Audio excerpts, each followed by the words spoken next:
really started from smoking them old roll-up cigarettes, and it got to be a habit. I went from like a pack a week to like 2 packets a week, and it kept building up, and then I got where I go into like a pack a day. I started smoking when I was 16, 17, and it was just a popular thing back then, and just didn't keep the habit, didn't think it was gonna hurt me, and I wound up with lung cancer. I started smoking when I was 21 years old. I started smoking more and more, and over the years, it became like a pack a day. I started smoking in the later years, 20-something years old, and I thought I could just stop.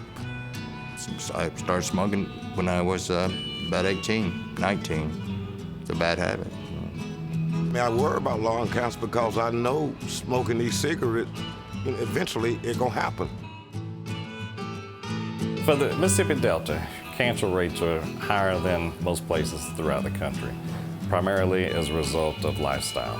A high tobacco use rate, whether it's chewing tobacco, use of cigarettes, smoking, diet, lack of activity, all of those things contribute to overall factors that are just extremely poor as far as health outcomes come.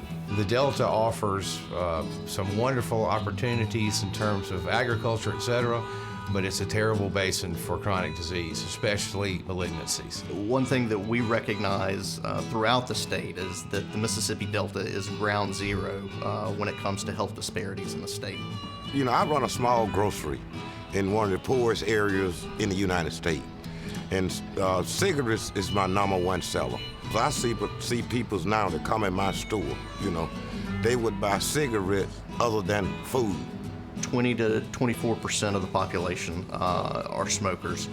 We tend to see more of that in communities with lower income. There are all sorts of barriers that patients who are diagnosed with lung cancer walk in with. There are all sorts of economic factors that impair their ability to access good quality health care. Survive to Thrive has really tremendously had a positive impact on our patient population. Survive to Thrive definitely helps us identify and catch cancers in the earliest stages and prevent complications. One of the cornerstones of our program now is the low-dose CT program.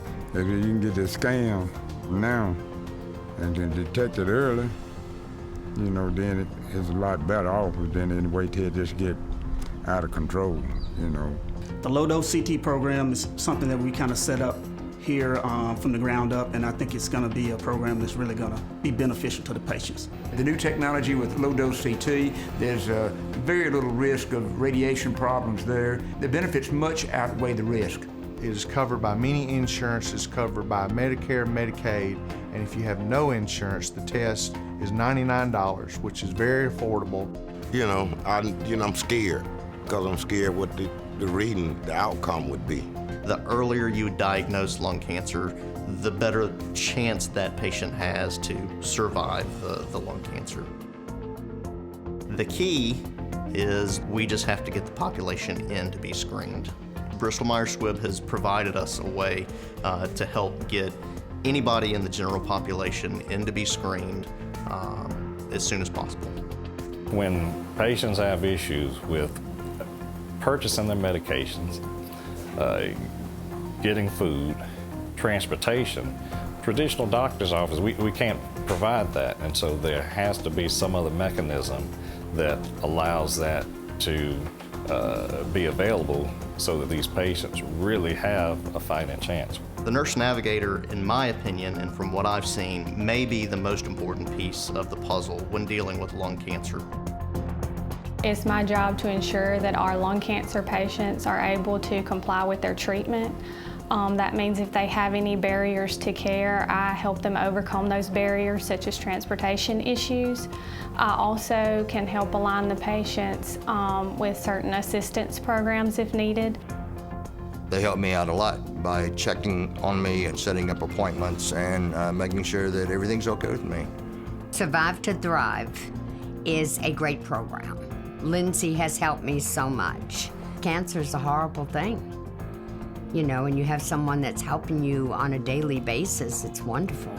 What you see here in terms of our navigation program and Survive to Thrive, it's the way of the future. Survive to Thrive has been a really important program here in the Delta, and I can't imagine, you know, in years to come, the impact that it'll make. Survive to Thrive is here, it's available, it's affordable for the majority of people, and it's a great program. There's very little doubt that Survive to Thrive has been extremely successful. With this new program, Survive to Thrive, we're able to make a difference in patients' lives.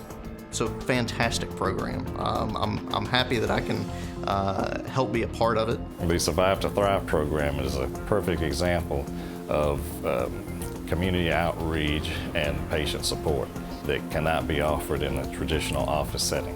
What it's really doing is impacting the lives of these patients that have been diagnosed. I feel like they probably saved my life from early detection. Survive to Thrive. It's a good program to be in. The people are very concerned about your health and welfare, and I would suggest that to anyone. Survive to Thrive, I mean, it's helping so many people. I think they give me the kind of treatment I need, and, you know, and I'm hoping everything come out right.